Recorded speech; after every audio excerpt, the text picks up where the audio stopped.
10 Steps Further is a podcast designed to help you get 10 steps further along your spiritual journey. If you've been on your journey for 30 years or 30 minutes, if you believe in God, or even if you're not sure He exists, all we're trying to do is help you get 10 steps further.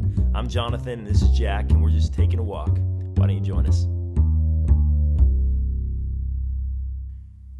Welcome back to 10 Steps Further, another episode 6 feet apart. If you see the video, you will see that we are 6 feet apart. Now, we're always usually about this far apart, even in my office, but it does feel distant. And so we're in a different room. Lesley's here, the voice of all women. I'm here. Jack, the voice of all men. Well, I don't know. I'm just a voice. Yeah. I'm just a voice. This is just good for us to hang out because we don't get to see anybody. Yeah.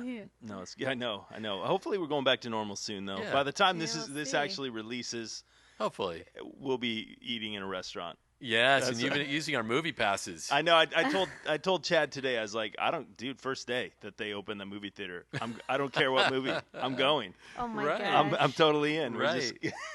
Is the last movie you saw? Did you see it together? Did we see Invisible Man? No. I saw Onward. The Onward. Yeah, I saw Onward.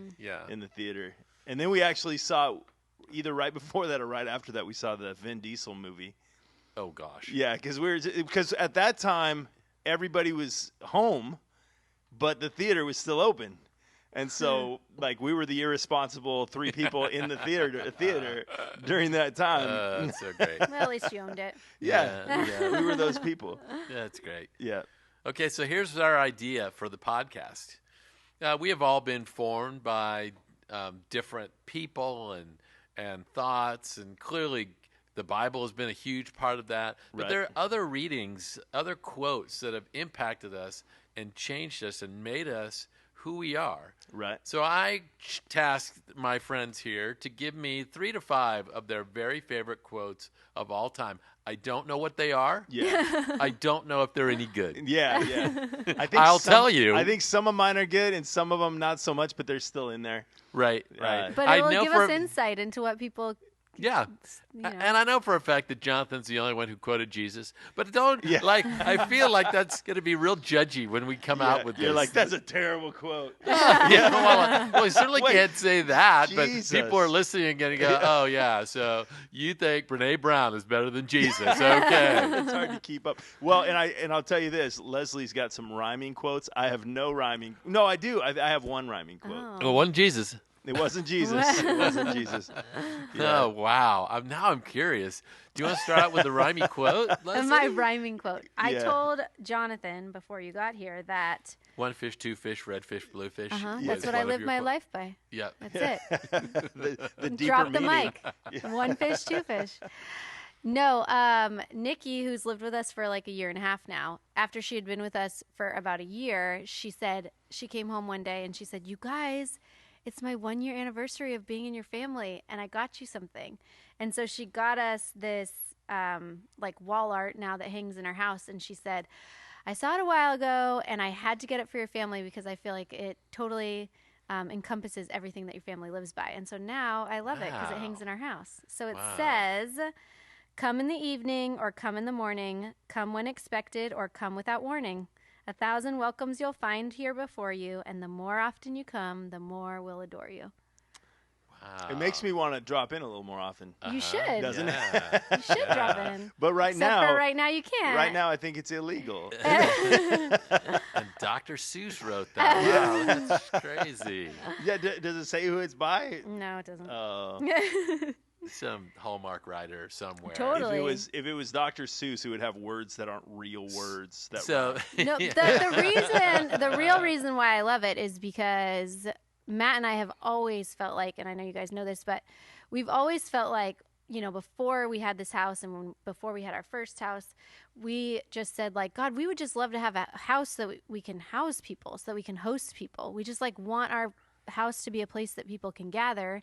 And we just want that option to always be available. And it's been a lot of teaching moments for our kids because, when the people are like, hey, does somebody want to host this party? Or can we, start at somebody's house before we go caroling or whatever? we're always like, yeah, sure, we have a house. We'd be happy to use it for that. And sometimes our kids' toys get broken. But it's been cool for us to just share that, for our kids, like Daddy and I really believe that God has given us this house to be able to just allow people to come in and feel welcome and feel comfortable.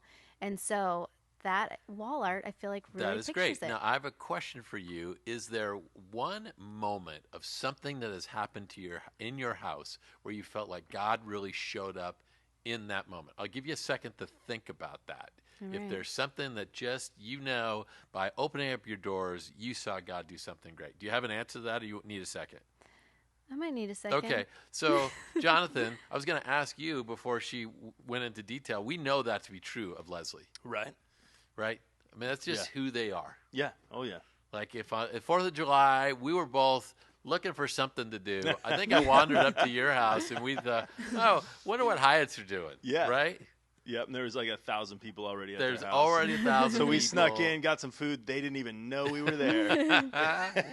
The thing is, too, in Scripps Ranch, we do not have the best or nicest house by any stretch of the imagination. Like, there's nothing fancy about our house. That's why I don't go over very often. I'm totally kidding.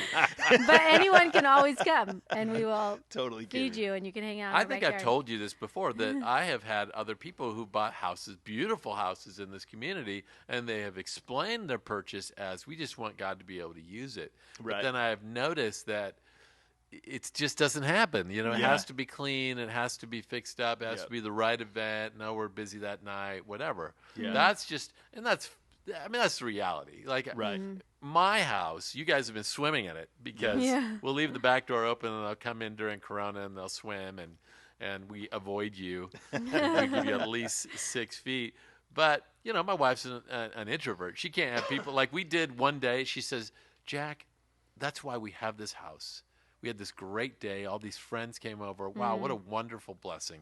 Wow. And then the next day she says, I need space. I need space. Not enough. I can't believe you invited people over. Not twice in a row. I've thought of one of my things that I think for sure that God has showed up is like almost 2 years ago now, or however long it's been. I happened to be talking to Nikki, who was like, I'm not really loving my living situation.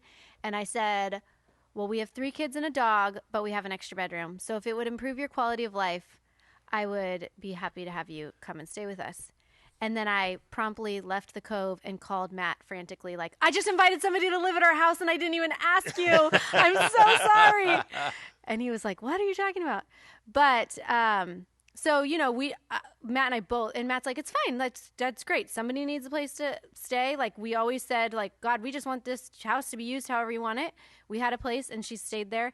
And there has been like a million blessings that have come throughout that. And, so great. Nikki has been able to see like what a healthy marriage looks like and what it looks like to raise kids, in a different way than what she grew up in. And we have just loved our kids seeing like, we have a house and somebody had a need. And so that's what we do. That's what you just do. Somebody has a need. You have a way to help, then you do it. And so it's been huge. And my kids just adore Nikki and Matt. And so I think if we had, been nervous about that or hesitant or not just always had it on our hearts to have God use our house however we wanted it, then that whole thing would have never happened and we would have missed out on a whole lot. Like, yeah, it's great. Nikki's had a place to live, but we as a family would have missed out on a lot if she hadn't been with us for the last. I just feel like I need to say this so that I don't get in trouble with women and my wife specifically, that there was a time when we had a girl that she used to teach who had a rough family situation that needed a place to stay, and she lived with us for 9 months. And it was great to be able to pour into the life of somebody and allow those but you guys, you guys are awesome. That quote does fit you. Thanks so much. Okay, Jonathan, you got a quote you want to lay on me? I'll give you my rhymey, maybe my worst one on my list. We're gonna start with your worst. But are you saying mine's bad because it's rhyming? No, like to. But mine is the worst one on the. I wouldn't have even put it on the list, but I actually asked some people online that I know, and I asked them of quotes, and one of them gave me this quote, and it came from me, giving it to them. And so you're quoting yourself. No, No. I'm actually quoting my dad. Okay. So he used to say he had two rhymey quotes. The other one I've never used in my life, which is "You're cruising for a bruising." So old school. And then he would always say, "Today is forever, tomorrow comes never." That was his thing. So I said that in a live stream, and one of the ladies got back to me, and she's like, "That haunts me every time I grab a cigarette and I say I'm going to quit tomorrow." And so it's just that I think my dad would ever say, "Hey, when are you going to do this project?" "Oh, tomorrow." And then that was his little thing. Today's forever, tomorrow comes never. How does it play out in your life? Well, it is that kind of all that stuff you're putting off, everything that I'm putting off. Like there's always something that you're going to do someday, and you're never going to do it. If you're going to do it someday, you're never going to do it. And if you have a time that you're going to do it, you very likely will do it. But I think of like the time I went to Cambodia, there were a couple of years where my brother was living in Cambodia, and I was like, someday I'll visit you. And I remember there was a moment where I said, as soon as I get the money, I'm there. And it was at that point, I think it took me about 3 months to get to Cambodia. It was the moment I made the decision that I was actually going to go. Not that, someday if you're still there, when I have unlimited funds, then I'm going to visit you in Cambodia. And so I think of those types of things where it's like making a decision in a moment of not someday it's going to happen, but right now I'm going to make it happen. Yeah. I love that. Do you see that in Jonathan? Totally. Yeah, I for sure do. I don't feel like you put stuff. I mean, if you put stuff off, it's only because you want to think of how to make it done the correct way. But I feel like I put tons of stuff off. But it's always that echo that's that it does like cause a tension that maybe some people don't feel. Like that. Funny. I have my dad. Do you have a quote like that from your dad? I do have something from my dad, but it's not like that.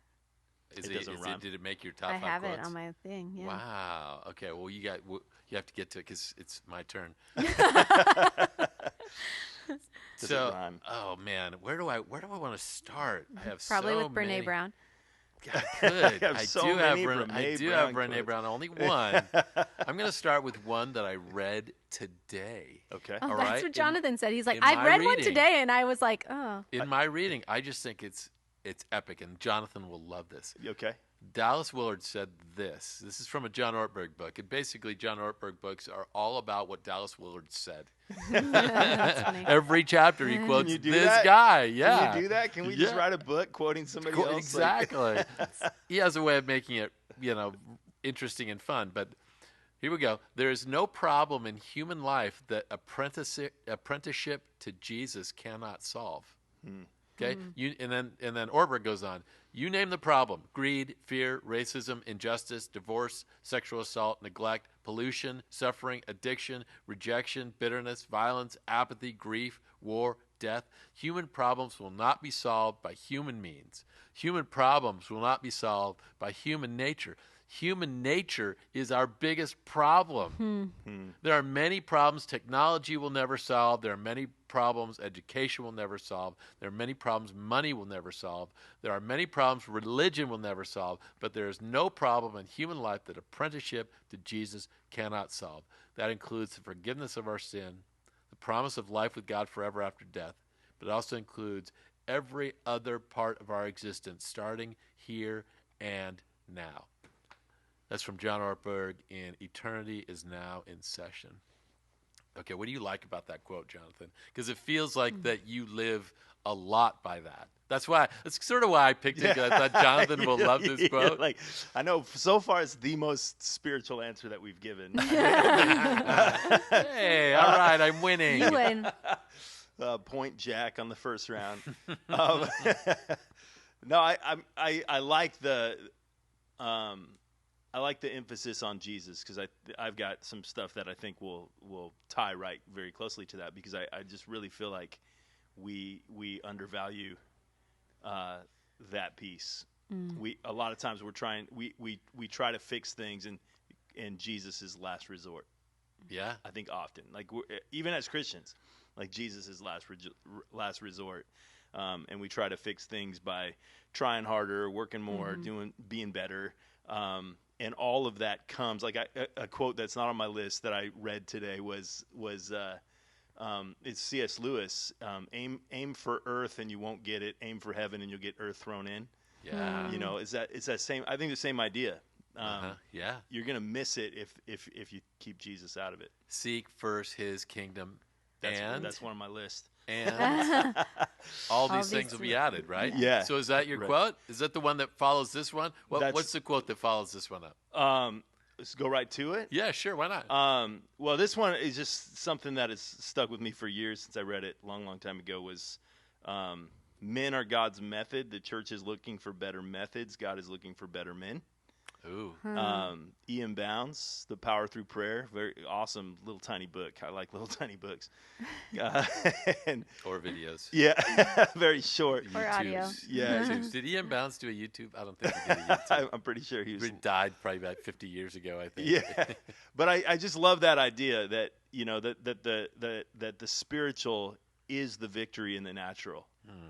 I think that's the piece that so often we separate them into two different categories, and we put all of the emphasis in the natural when it's natural, and then we just like reserve the spiritual and don't realize like it's the spiritual that solves all of the natural issues and problems, and apprenticeship to Jesus is the victory in the natural. It gives us a lot of hope in this season, especially for us church people, because we're methods. Right. We don't know. We have to invent new methods to reach people and care for people, and we keep trying and we keep failing, and we do this and that, but the focus I think can be in this season. What is it that God is bringing out? Because as we talk to Hannah Branch, we have a podcast coming out about that. Some of the things that she's helping us learn through this season. All the stuff's there. Right. But in the season where you're not as fast-paced, where your schedule has been messed up, all of these things are coming out, and we have this unique opportunity to deal with them.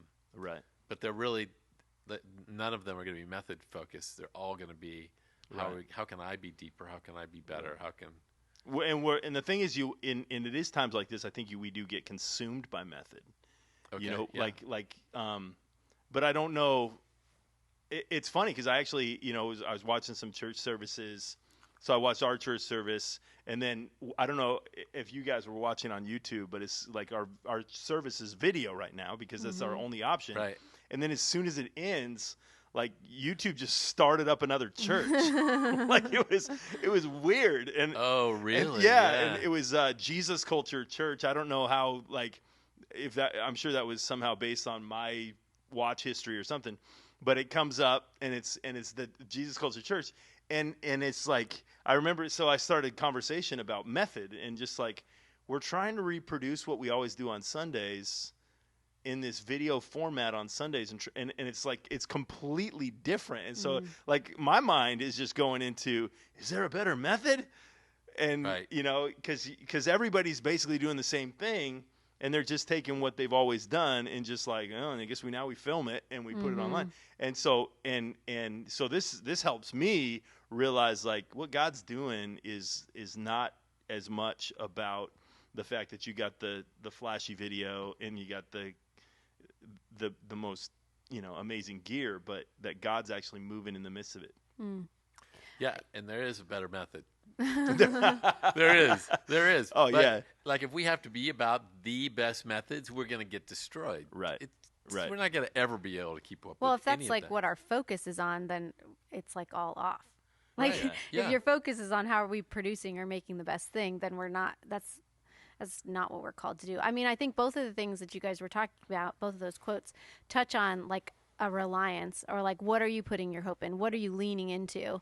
And it doesn't matter, basically, whatever issues there are, however, whatever great losses there are, however, like whatever deep darkness you're in, or however big or strong or powerful or the most knowledgeable you are on something. Right. If you're not leaning into and relying on and hoping in God, then you're gonna fall short. It's not gonna be. Videos aren't the hope of the world. Better production isn't the hope of the world. Right. The church is the hope of the world, but not the church online or it's us all coming together and caring for each other, and I can still see those things happening, but we miss that. And when people come back, you could still just watch it on video. That's fine, right? But you're never going to have that other person that you meet with in the courtyard, or that's got your back, or that walks you through a difficult time. Right. All of those things, I think, are at the heart of what we are trying to do in this community. But you're right. That's brilliant. Okay, Lesley, you got another quote? I might have mentioned this before, but when I was a kid, when we got in trouble, my dad hung Attitude by Charles Swindoll. Have you ever read that? Oh, yeah. On our Swindoll. refrigerator. Swindoll. Swindle. Sounds very unspiritual. Yeah. But a doll does. The very first church I worked at for 6 years was with him. Yeah, you told me that. Yeah. Yep. So anyway, my dad hung this on our refrigerator, and if we got in trouble specifically for like having a bad attitude, we had to go stand in front of the refrigerator and read it out loud. And so it says, "The longer I live, the more I realize the impact of attitude on life. Attitude to me is more important than facts. It's more important than the past, than education, than money, than circumstances, than failures, than successes, than what other people think, say, or do.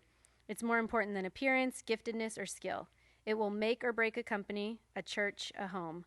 The remarkable thing is we have a choice every day regarding the attitude we embrace for that day. We cannot change our past. We cannot change the fact that people will act in a certain way. We cannot change the inevitable. The only thing we can do is play with the one string we have, and that is our attitude. I'm convinced that life is 10% what happens to me and 90% how I react to it. And so it is with you. We are in charge of our attitudes." I, at one point, almost had that memorized. I was going to say, you haven't really been in trouble quite enough. Yeah. You had to read that? Come on. Yeah. So I felt like that was just I felt like that was a big part of who my dad was. Like big things that would seem like a big deal or would seem like really frustrating or aggravating would happen to him. And he would be like, well, what can you do? You know? And I felt like he had a good way of taking in the information and reflecting on, like, how would I do this different, but not, like, having when we were younger, he had big angry reactions. But as he got older, not having big angry reactions or big, like, well, this is the end of the world, or, you know, he just kind of would take the information in, digest on it, and then be like, this is what I could do for the future. And also just recognizing he was in sales, and he worked with a lot of people who were not the kindest people, who were hotheads, or who didn't have the same lifestyle that he cared about having. And he just was always like, I'm going to stay in my course, even if these people are not acting in the way that, you know, I can't change the way that they're going to act. So I'm just going to keep doing the things that I am going to do. So, and I think it also kind of got spurred on that I was quite competitive when I was a kid in sports. And so when my dad saw me having a really bad attitude and throwing my helmet, I think that kind of was like, oh no, we're going to need to nip this in the bud. A little bit of everything. But I think it's true. How did you like it when you were in trouble and you'd read it? Like, were you like just angrily reading it? Totally. A teen Did you have to read it out loud?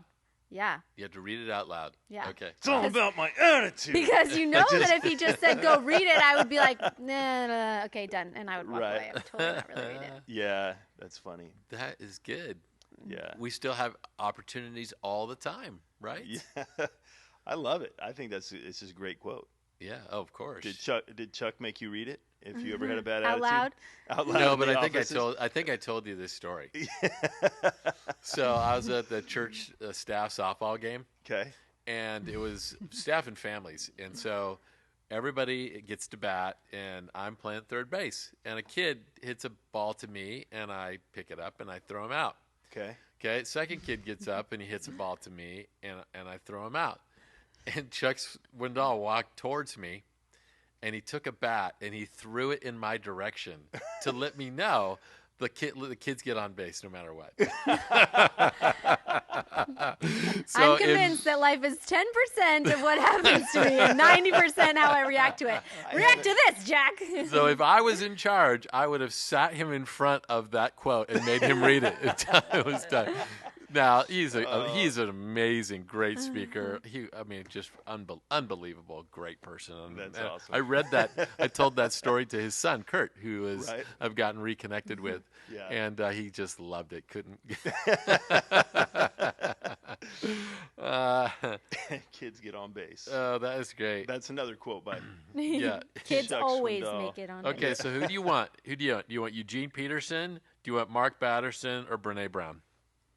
Lesley, you get to pick. Oh, come on. Brene Brown. Yeah. Brene? Of course. Okay. Yeah. All right. Unanimous. Yeah. What this is the is best great. thing she's ever said?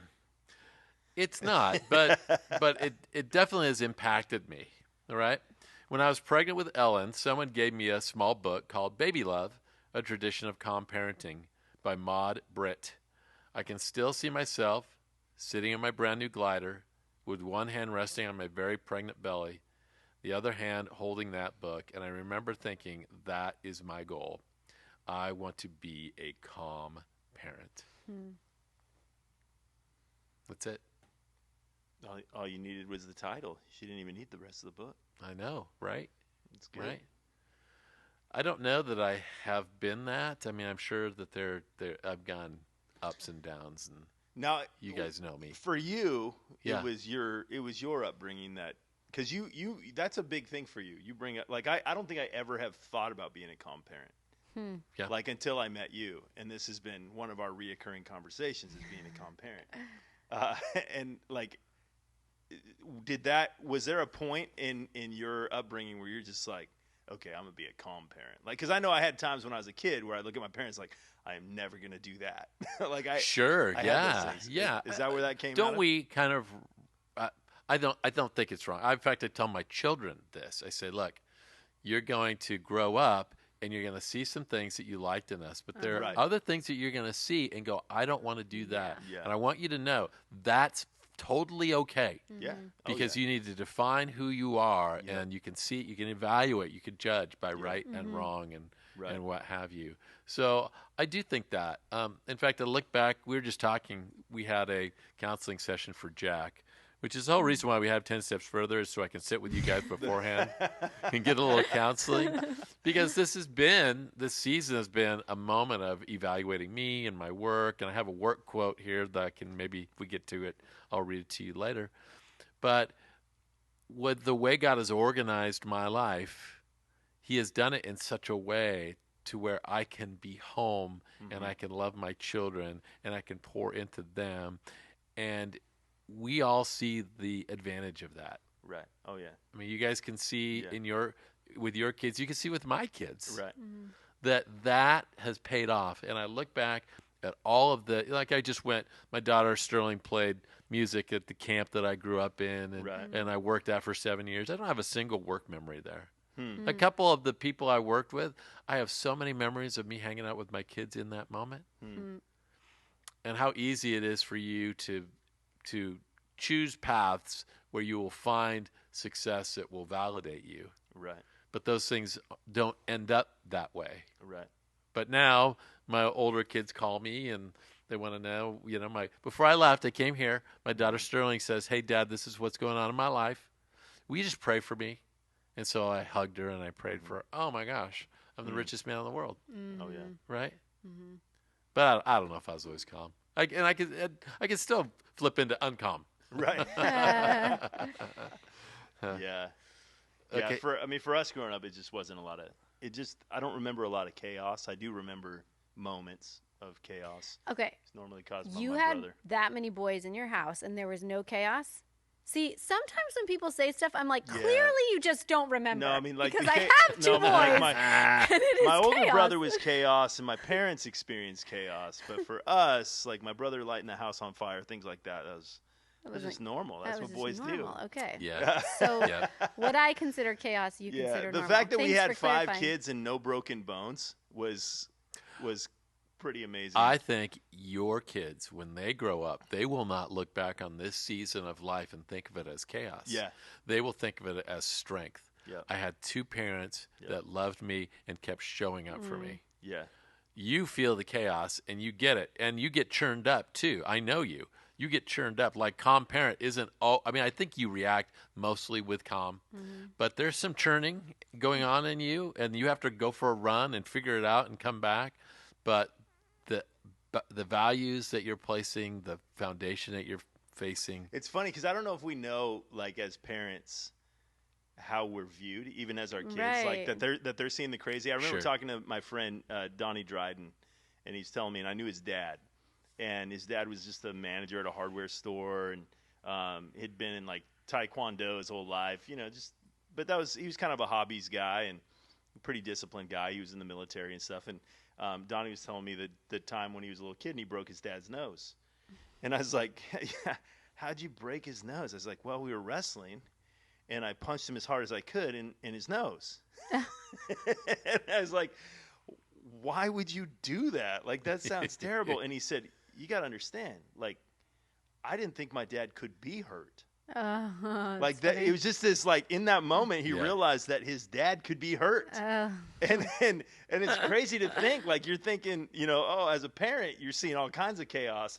As a kid you're just like, nothing bad can happen to us because our parents are here. Well, I think too, the interesting thing for this time that I've noticed is when you're a kid you can't understand what other things are like besides the only thing that you know. Yeah. And so at some point, Peyton and I were on a walk, just the two of us, and we were talking about this, and somehow it came up that, like, some people might not be in safe homes, or they might not have two parents that are in the home, or they might have two parents that are in the home but are, like, really unhappy. And then I said something, like, some people could be in abusive situations, and she's like, what does abusive mean? Mm-hmm. And so then I kind of was explaining, like, physically and emotionally, and she was just like, so, like, what types of things would somebody say if they were, like, like, it was just this weird conversation of, like, I know what other people could be in, but she can't even see what other situations could be. Right. Yeah. Okay, Lesley, you got another quote for us? No, Jonathan has one. Oh, John, we're up to Jonathan. Okay. All right, I'll give you my unspiritual quote. This one I've quoted forever, but I've never actually quoted it properly, so I actually wrote it down. Oh, really? Yeah. Who said it? Steve Jobs. Okay. And I just always quote it because Is it fashion advice? Because it's Jonathan looks like Steve Jobs. Yeah. 95% of the time. Yeah, no, if you want to get a job, wear a black shirt. Here's what he said. He said, everything around you that you call life was made by people that were no smarter than you. And you can change it. You can influence it. Once you learn that, you'll never be the same again. I just, like, I love the fact that he just considered himself like everybody else. The one thing he figured out was that everybody else was just like him. And once he got that down, he's like, one downside is I think it gives you a little pushback against the experts, because you're like, well, if they're just like me, they're probably just making it up. So, well, I don't know, man. I hate to be the one to break this to you. Steve Jobs is smarter than you. Yeah, Might be. Yeah, that's why I quoted him. Yeah. Got me a little bit closer. That he had misquoted funny. him, apparently, So, from memory. For many years. But, I mean, clearly he had some wisdom and knowledge. I think probably what he had more than anything was the drive to try. Right. And he did not have a fear of failure. Right. And I hear those words in the way you go about life too. Yeah. At least that's how you want to live. Right. Yeah. Well, I think it's even beyond that, where there's this I feel like certain people have kind of gotten this understanding that belief actually makes things happen. And even as he was a college dropout and just still studying and learning, but, like, I've heard the same things with, like, Henry Ford and Albert Einstein, that it is actually the vision that gets you there. It's not knowing the process. And so, because we can look at Steve Jobs and think, oh yeah, back in 1984, he's envisioning the iPhone. Kind of, like, as far as the details, it was not possible to do what they're doing now. Right. And yet he still he imagined stuff up knowing that that's what it took to make it happen. Yeah, I mean, there's stories of Henry Ford, think it was a V8 engine, and how at the time it was impossible to make it. And he said, well, if you want a job, you'll make it. And he kept kind of, the guys who worked for him, he's like, you'll make it. And he just kind of had that vision for it. And now we have it because of that belief. Yeah. But it's just that I think oftentimes we sell ourselves short. Like I've been in situations, whether it's working at a church, working at a gym. When you work at a church, people think you're way more spiritual than them.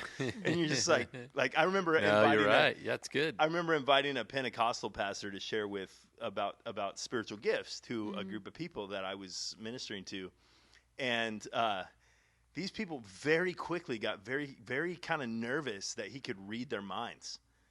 And I remember telling him, I'm like, guys, he can't read your mind. Like he's just like you. He's just done a little bit of study on spiritual gifts. Like he knows some stuff. I believe that, but he's not, on a cloud and you're on earth. Like he's right here with us. Yeah, I think that's maybe our most valuable ministry tool that I hope we use all the time is revealing to people that we are just like them. Right. And in some ways we might be down the road a little bit. Yeah. In some ways that's good. In some ways it's depressing. Like really? On this side of the road, I still deal with all these insecurities that I have. But yeah, I do think that we had a humanizing of everyone. We had a camp director that I worked at, Peter Willard, and one of his famous quotes was, "Christianity is just one beggar telling another beggar where the bread is." Yeah, and he loved to say that. That was his. That I think that's it. We're on the same. We're not some super. Yep. I don't know who said it, but the quote that's similar that we all walk with a limp, right? Yeah. I mean, that's just all right. Lesley, have you guys heard this one that's been so big since quarantine started? Ooh. You've had to have, I'm sure. And the people stayed home and read books and listened and rested and exercised and made art and played games and learned new ways of being and were still and listened more deeply. Some meditated, some prayed, some danced. Some met their shadows, and the people began to think differently, and the people healed. And in the absence of people living in ignorant, dangerous, mindless, and heartless ways, the earth began to heal. And when the danger passed and the people joined together again, they grieved their losses and made new choices and dreamed new images and created new ways to live and heal the earth fully as they had been healed. Have you seen that one? Is that new or is that? Yeah, it's like been out since all of this shelter-in-place stuff has happened. Wow. I just think it's so good. We talked about, a few weeks ago, I was having like a mental breakdown in here and crying, and it's all like slowly getting used to a new normal. But I've said, like, even from the very first week when there was a lot of things that were hard, that there was going to be so much about this time that I really miss when the floodgates are open again. And I know one of the first weeks I had this long conversation with Jonathan because I was saying, like, I just really feel like God was telling me, like, you don't know how to slow down, so I'm helping you. This is how you're going to slow down. This is your time. Figure it out. Right. And then it got piled on with learn this and do this new app and communicate in this way and get on these Zoom calls and teach your kids this and do this. And then it was just right back to that overwhelming of like, do. And I have to keep going. Like, it's a good reminder that it doesn't even matter if the earth completely stops, you're still going to have to find a way to be still because nobody in the world is going to create that space for you. Even the whole world shutting down. Right. We solve the difficulty of being alone the same way we solved the difficulty of having over full calendars. We rush at it and we try to hurry our way through it, right? That was one of the ones I was going to quote. It's a Dallas Willard quote that John Ortberg quotes. It's like one of his favorites. He calls him up. He says, hey, I'm going through this really busy season of life, this new ministry challenge. What should I do? He said, ruthlessly eliminate hurry from your life. So Ortberg quickly wrote it down. Says, okay, what's next? He says, there's nothing next. That's it. That's it. That's it. Here. You should get a plaque on your wall that says, Dallas Willard quoted by John Ortberg by Jack Hawkins. I'm way down the list. It's way down the list. So this is from Mark Batterson's book, Whisper. When our lives get loud, with noise filling every frequency, we lose our sense of being. We run the risk of turning into human doings rather than human beings. And when our schedules get busy, we lose our sense of balance, which is a function of the inner ear. Can I go out on a limb? Your life is too loud. Your schedule is too busy. That's how and why and when we forget that God is God. And it takes very little to distract us. I neglect God and his angels for the noise of a fly, said the English poet John Donne. The solution?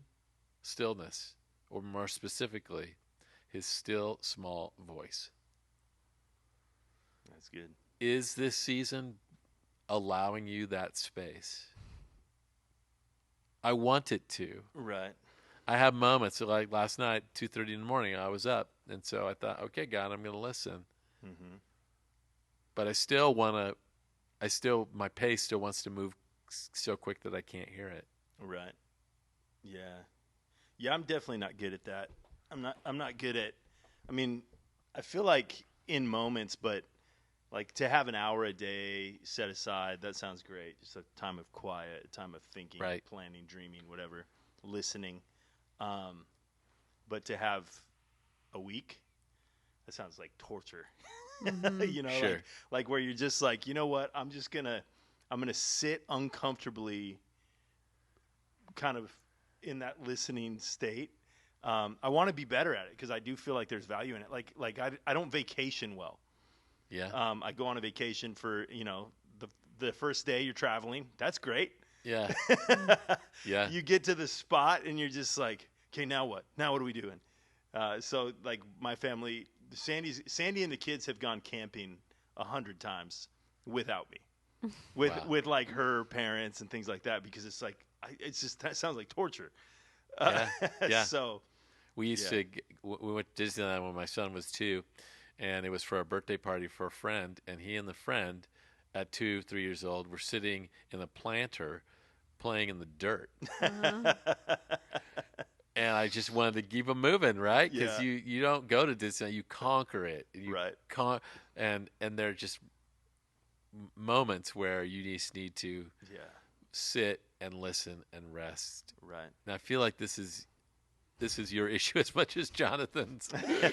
Lesley. Hers probably Yeah. more. I'm gonna give you. You win. You win at sucking. You don't at even this. do. You don't even do that. You can't even. The hour probably drives you nuts. Like I've got so much to do. Right. It's hard, but you know what? I feel like when I try to be like still and quiet, then I always will feel like a failure because I just feel like it's just not something I'm good at. And so what I've realized more recently is I just need a little change of pace. Mm-hmm. So it's not. I just need it to be like slowing down from what I'm usually going to.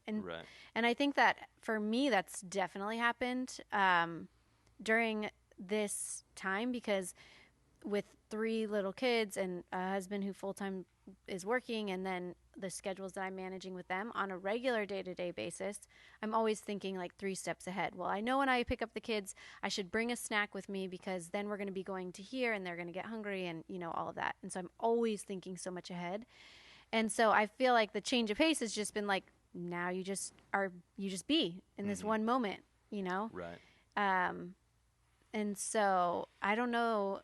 I would like to say I'm going to get to stillness and quietness and being content and feeling good about it, but I think I more have to be okay with slow. I think anytime we make everybody live up to one personal spiritual standard, it messes everybody's head up. Yeah. That's just has been important. That has been important to me in this season of my life. The thing that we have noticed a lot, Matt and I together during this time of like Lincoln, everything for him moves slower.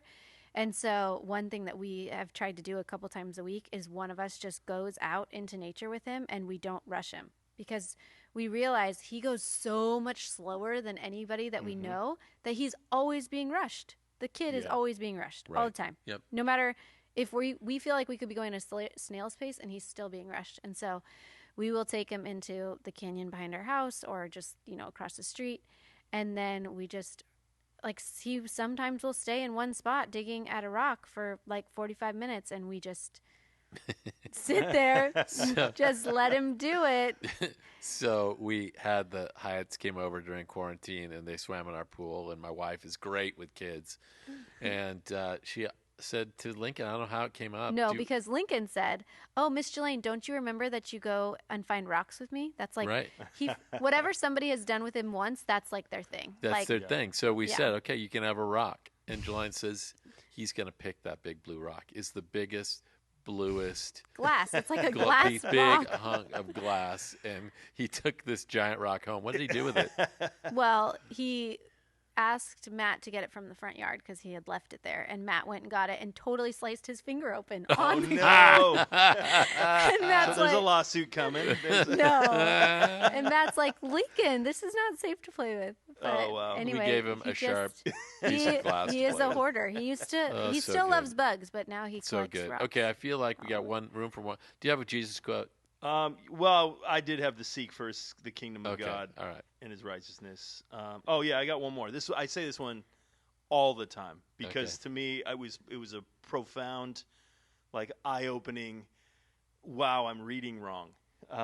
And it was Jesus says, "You search the scriptures because you think in them you have eternal life, and these are they that bear witness about me."